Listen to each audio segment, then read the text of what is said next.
I grew up in St. Jamestown, which is downtown Toronto. I grew up in the projects. There was, sexual abuse, physical abuse, mental abuse. I went into foster care at 14, and I was in and out of foster care for a few years. I was a teen mom. I got involved in a lot of street crime and, the wrong friends and did all the wrong things. But really, in a nutshell, I became a product of my environment very quickly. And it took a long time to get out of that.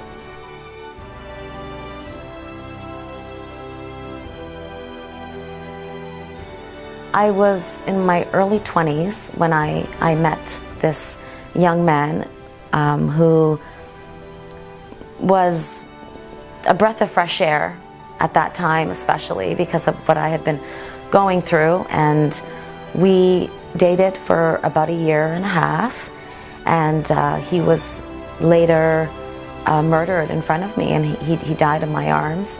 He was stabbed to death. At that point, it was kind of like, what next? I think it took about 3 years to really,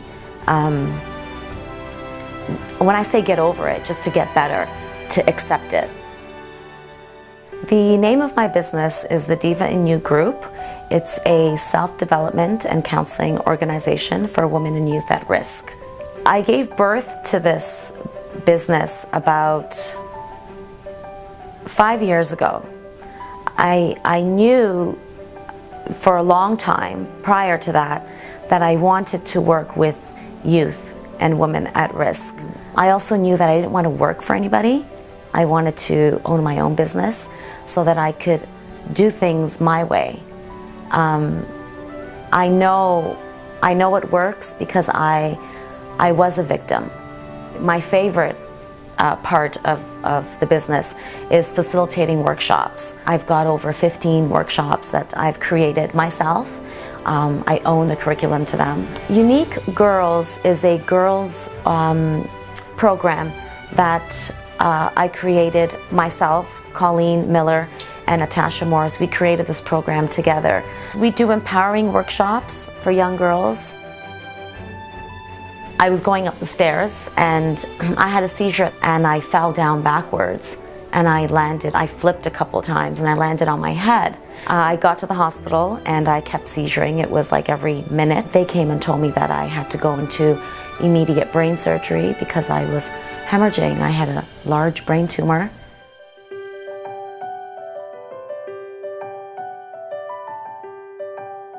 The title of my book is If You Played in My Playground, and I chose that title. The title was the first thing I came up with because everything happened in the playground where I grew up. A few months after the brain surgery, I was speaking with one of the ladies at my church, a friend of mine, and she was talking about this program. I had already started the Deva In You Group a couple years prior to that, but I wasn't really doing much with it. So I took the information from her. I called and I spoke with one of the ladies there, and they said that there was one space left. So I started May 30th and skipped May 31st because it was the day of my book launch. And that was the beginning of this amazing journey that I've been on with the Deva In You Group.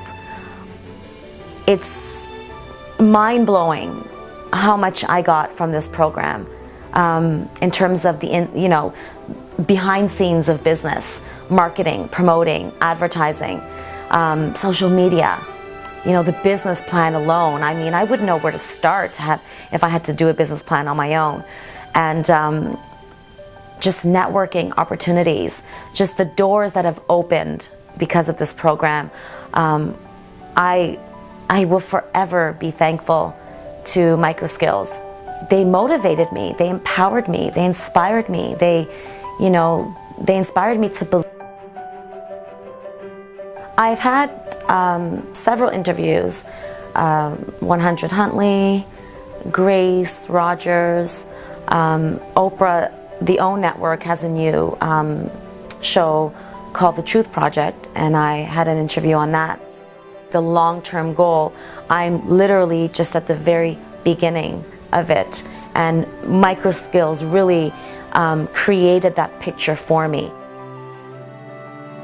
I probably organize a drive for that. I try and do something every 3 months. When we had our spa day last year, we had, you know, stewed chicken, barbecue chicken. We kind of went all out. We did manicures, pedicures, hair makeovers. It was a phenomenal day. Liz is she's a beautiful person in and out. And because of all of what she's gone through and experience, that's built her character up, I think, significantly. And I believe that people are really drawn to that. She, in her business and in many of her endeavors, her focus is really in encouraging people and really helping them to see that they too can overcome whatever obstacles or any circumstances, the difficulties that they may be facing. There are goals that I have that I'd like to accomplish in the next 3 to 5 years. One of them would be to create a documentary. I would like to start a non-for-profit organization. That's definitely one of my plans for youth at risk. One of my closer plans would be to have an after-school program, a mobile after-school program. So I would be in each school for about 6 to 8 weeks, facilitating a specific workshop. Just knowing what I've overcome in itself is an award. And it's just the message behind the award that just means a lot to me. You know, it gives me that belief that, you know, I made it. And it's just an award to some people, but to me it's bigger than that, especially at a time like this. Scotiabank is pleased to present Elizabeth Correia with Microskills 2013 Entrepreneur of the Year Award.